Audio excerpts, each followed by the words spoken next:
Ang bad news po, ang bad news darating anytime. Yun ang bad news. That's sad. Na kahit anong oras pwedeng dumating ang bad news. Hindi yan parang bisita na pwede mong paghandaan. At hindi yan parang bisita na pwede mong tanggihan. Kung hindi natin matatakasan, might as well harapin natin. Amen? But most of us, hinaharap natin ang bad news our way. Pero ang gustong sabihin ng Panginoon sa atin ngayon, let us face the bad news God's way and God's will. Kapag may bad news, we tend to react. We tend to make actions based on our feelings and based on what we think is best. Nagsisimula lang tayo minsan lumubog sa mga bad news ng buhay kapag yung focus mo wala na sa Diyos, nasa problema na. Kapag yung focus mo wala na sa Diyos, kundi nasa bad news na. Amen? This is why yung response natin to bad news matters. Jehoshaphat is the king ng Judah at that time. So merong bad news na dumating sa kanya, 3 bad news. Ano yung unang bad news? Sabi doon, pinagtutulungan daw sila ng 3 bayan. Pinagtulungan daw sila ng mga Ammonites, ng mga Meunites, and Moabites. Yung mga Ammonites daw, mga Moabites, tsaka yung mga Meunites na nandito sa city of Edom, sabi doon, magtutulong-tulong daw sila para salakayin yung sila Jehoshaphat ay nasa Jerusalem at that time. So ito yung pinaka main base nila. So sabi, itong 3 daw na ito ay nagtutulong-tulong para salakayin sila Jehoshaphat. At sabi doon, behold, nandun na po sila sa Tamar. Yung Tamar, sa panahon natin ngayon, tinawag na po siyang En-Gedi. So imagine mo yung bad news 3 bayan ang sasalakay sa'yo, great multitude ang sasalakay sa'yo, plus nakasampa na sila sa teritoryo mo. Kumbaga, no way out. Kumbaga, wala ka ng time para tumakas pa. Kasi nakasampa na sila eh. Kung tutuusin, malapit na sila sa'yo. Anytime, that time na sinasabi sa'yo, yung balitang yon, pwede na silang sumalakay. Pwede na silang umatake. So imagine, yung nararamdaman ni Jehoshaphat at that time, thank you sinabi niyo nandiyan na sila. Hindi man lang kami nakapaghanda. Parang yung mga problema, di ba? Hindi man lang tayo nakakapaghanda. Yung mga bad news, di ba, hindi man lang tayo nakakapaghanda. Kapag naka-receive ka ng bad news, huwag kang tumakas. Sabi ng salita ng Panginoon, si Jehoshaphat, natakot siya. Normal naman kasi matakot eh. Fear is everywhere. Maraming bagay na pwede kang katakutan. Araw-araw. Amen? So kung hindi mo matatakasan na matakot, ang pwede mong gawin, yung response mo. Anong response niya when bad news comes? Turn to God. No? Ang sabi ng salita ng Panginoon, di ba? Si Jehoshaphat turned his attention, sabi doon, to seek the Lord. Biruin mo, natatakot ka, tapos sinif mo yung attention mo, hahanapin ko ang Diyos. Hahanapin ko ang presensya ng Panginoon. Nung pinag-aaralan ko to, sabi ko, Lord, natakot na nga siya eh. Dapat ikaw na yung lumapit. Inantay mo pa, nahanapin ka ni Jehoshaphat. Sabi ko, nireview ko ng Panginoon eh. Kapag ba sinabing we are seeking for God or we are seeking God's presence, ibig sabihin nawawala ang Diyos? Hindi natin hinahanap ang Diyos dahil nawawala siya. But we are seeking God because we are lost without Him. Amen? Na ang attention natin minsan, gusto natin tulungan lang tayo ng Panginoon. Gusto natin dumating lang ang Panginoon sa sitwasyon natin. Gusto natin pag may problema tayo, tanggalin ng Panginoon yung problema natin. Pero kapatid, ang gusto ng Panginoon, kapag may problema ka, when bad news comes, ikaw ang pumunta sa presensya ng Panginoon. Kasi hindi naman ang Diyos ang nawawala eh. Nagilang siya nandyan. Tayo ang nawawala. I believe kaya madali kay Jehoshaphat na ganito ang maging response niya. Kasi yun na yung lagi niyang ginagawa.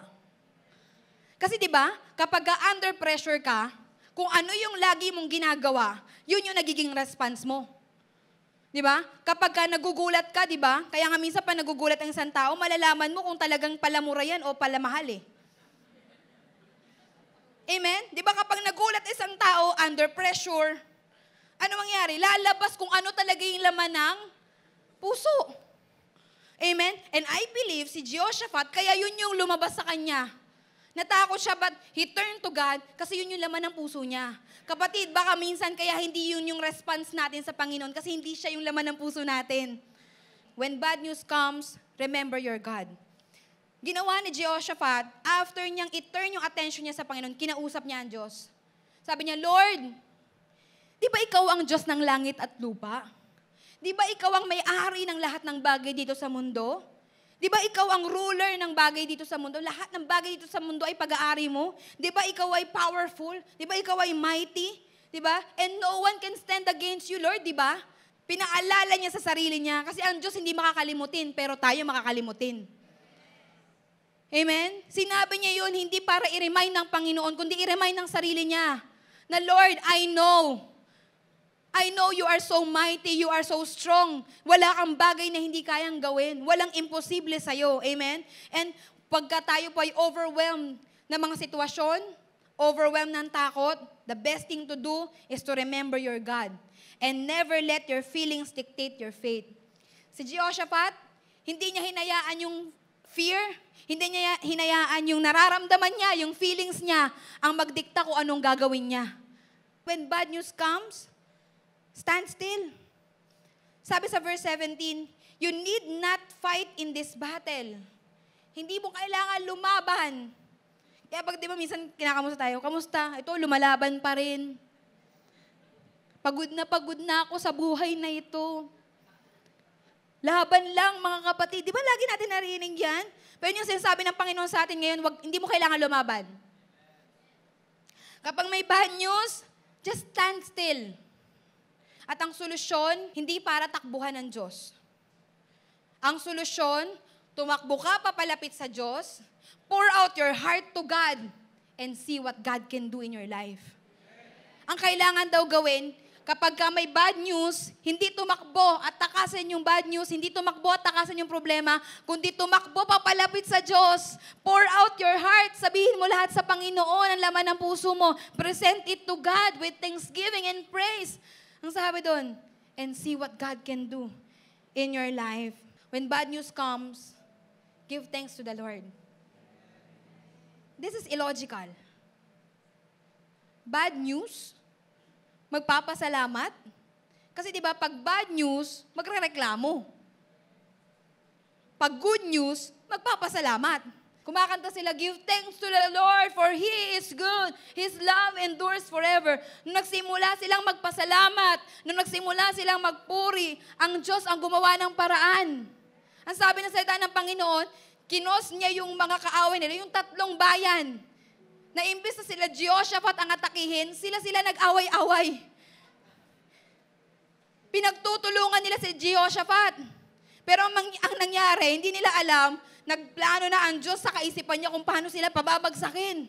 Si Jehoshaphat, nag-appoint siya ng singers and musicians, not armies.